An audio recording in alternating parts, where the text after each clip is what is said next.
আপনারা মানে পেশাজীবী সংগঠন এবং পেশার সাথে আপনারা জড়িত। ছাত্রদল ব্যাকগ্রাউন্ড থাকা অবস্থায় কত ডাক্তারকে তার মানে ক্যারিয়ার ধ্বংস হয়েছে, ক্যারিয়ার ধ্বংস হয়ে গেছে, বঞ্চিত হতে হয়েছে প্রমোশন থেকে, নানা ধরনের সুযোগ সুবিধা থেকে এবং বিদেশে ট্রেনিং থেকে শুরু করে চোখের সামনে কত ডাক্তারকে কোর্টে মামলা করে তার চাকরি ফেরত দিতে হয়েছে অথবা এইভাবে পেন্ডিং এ থেকেছে। এই 5ই আগস্টের পরে হয়তো অনেকেই সেখান থেকে মুক্ত হয়েছে, অনেকে।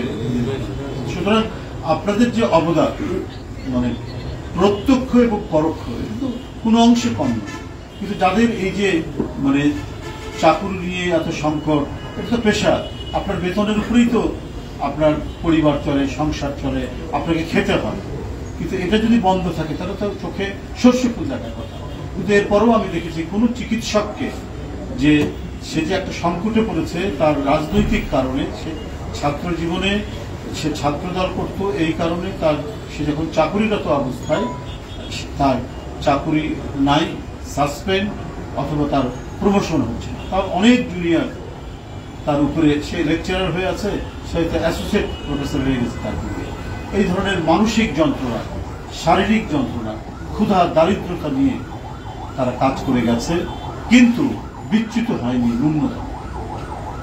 ন্যূনতম তারা তাদের যে আদর্শ থেকে সরে যায়নি। এটা একটা আমি মনে করি অনেক গর্বের বিষয়। আজকে কিছু কিছু শোনা যায় যে যারা অনেক চুপ করেছিলেন বা দোষরদের সাথে সম্পর্কিত ছিলেন তারা আবার এসে র্যাবের অবস্থান নিতে চাচ্ছেন নানাভাবে, কিন্তু সেটা আপনারা করেননি, আপনারা করতে দেননি। এবং আমার বিশ্বাস হারুন ভাই এবং শাকিল এনাদের নেতৃত্বে সেই অবস্থানটিকে ধরে রাখবেন তারা, যেভাবে ওনারা এই 15-16 বছর অবস্থান নিয়েছিলেন। অনেক প্রতিকূলতার মধ্যে তারা মানে জাতীয়তাবাদের আদর্শটাকে তারা ধরে রাখতে পেরেছে। তো সেটা করতে হবে। পাশাপাশি শুধু আমি এটুকুই বলবো, এটা একটা টেকনিক্যাল অর্গানাইজেশন, তো আপনাদের কন্ট্রিবিউট করার অনেক মানে স্কোপ আছে। র্যাব এমন একটি প্রতিষ্ঠানে পরিণত হবে, এটা যেন একটা অ্যাডভাইজারি কমিটি হবে, একটা বৃহৎ স্কেলে, একটা মোটা দাগে। এটা একটা বিএনপির জন্য, আল্লাহ যদি বিএনপিকে ক্ষমতায় আনে, তাহলে বিশেষ করে হেলথ সেক্টরটা যাতে এত দায়িত্বশীল এবং হেলথ সেক্টরটা যেন আধুনিক বিশ্বের সাথে তাল মেলানোর মতো এই সার্ভিস সেক্টরটা যাতে ডেভেলপ করে, হেলথ সেক্টরটা যাতে।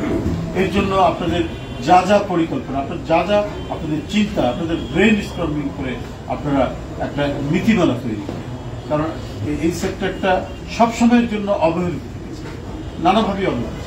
আমাদের সময় 7টা মেডিকেল কলেজ, সেইখানে কি কম্পিটিটিভ পরীক্ষা, প্রতিযোগিতামূলক পরীক্ষায় উত্তীর্ণ পেয়ে আপনাদেরকে সেই শিক্ষা প্রতিষ্ঠানে যেতে হবে। অথচ দেখা গেছে যে মিডিওকার তারা প্রশাসনের মানে বড় জায়গায় যাচ্ছেন, তার আন্ডারে হয়তো থানা হেলথ অফিসারকে থাকতে হচ্ছে বা সিভিল সার্জনকে থাকতে হচ্ছে। মানে এটা কিন্তু এক ধরনের মেধার অপচয়। একটা ইকুয়াল বা ইউনিফর্ম একটা নীতিমালা থাকবে, যে না হেলথ ক্যাডার এমন ক্যাডার থাকবে যে ক্যাডারটা কারো অধীনস্থ না, এইরকম একটা সিস্টেম ডেভেলপ করে। তো এইগুলো নিয়ে আপনাদের কাজ করতে হবে এবং আরো যে মানুষকে সার্ভিস দেওয়া হবে। কয়েকদিন আগে আমি 2-3 দিন আগে খবরের কাগজে দেখলাম যে প্রায় 40 লক্ষ মানে অসুস্থ রোগী চিকিৎসা নেওয়ার জন্য বছরে 40 লক্ষ রোগী হাসপাতালের মেঝে থেকে তারা চিকিৎসা নিতে পারে। এবং মেইন স্ট্রিম গণমাধ্যমে কিন্তু এই নিউজটা হচ্ছে। এবং ঢাকা মেডিকেল কলেজে প্রতিদিন প্রায় 2000-এর মতো রোগী তারা মেঝেতে থেকে তাদের চিকিৎসা। 40%। হ্যাঁ, 40%। তো এই যে মানে অবস্থা, আবার দেখা যাচ্ছে যে যাদের প্রায় 70% আপনার রোগী যাদের অক্সিজেন প্রয়োজন, তারা 70% মানে ঢাকার বাইরে তারা অক্সিজেন পাচ্ছেন না, যাদের প্রয়োজন অক্সিজেন। তো এই ধরনের তো নানা সংকট আছে। এই এগুলোকে একসাথে নিয়ে এসে কিভাবে একটা হেলথ পলিসি তৈরি করা যায়।